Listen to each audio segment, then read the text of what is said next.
What if, but most definitely. A story by Marshmallow Glitter Dust. Chapter 1. What if, but most definitely, there is a place that exists, only if you stop trying to get there. It's called Marshmallow Land, and this is how it works. You don't arrive all at once, you soften into it. Marshmallow Land is not made of marshmallows despite the rumors. That would be practical and sticky. It is made of marshmallow stardust, which is what remains when certainty dissolves but kindness stays. And I am marshmallow glitter dust. This is not something I decided. This is something I remembered. Nearby, but not too nearby, is a town called Unknowingville. Unknowingville lives in the first dimension, a place where things prefer to be measured, managed, and explained immediately. Breath there is functional, in and out, no wondering, no listening afterward. People in Unknowingville are taught from an early age that the first sound is the most important sound. The loudest answer wins.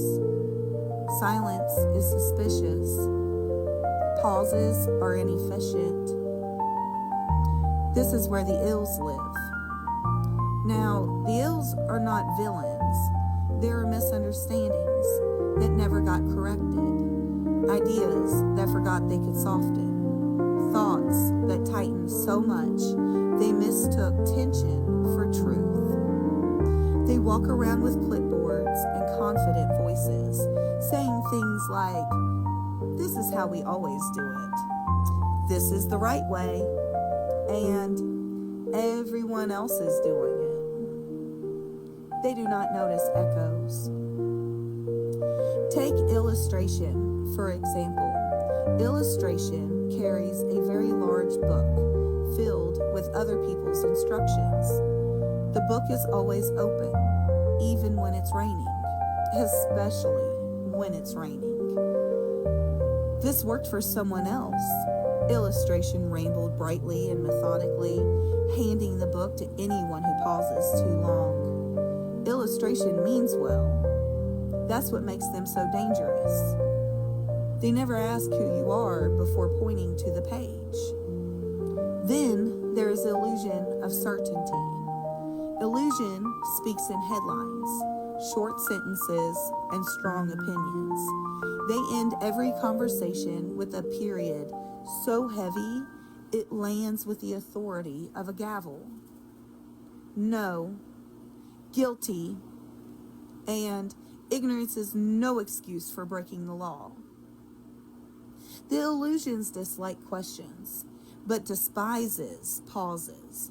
When silence appears, the illusions fill it immediately, often with the wrong thing. Delivered very loudly, an illusion has never heard an echo in their life. Ill urgency is a little harder to spot because they are always moving. They wear a watch on each wrist and check both at once. They rush people gently, kindly, but constantly. Quick question, just real fast. Have you looked at my email yet? No time to breathe, we'll do that later. Ill urgency doesn't know that later never arrives. But later is where breath lives. Together, the ills create a constant hum so loud, so ominous, but they've grown accustomed to it and don't even notice it now.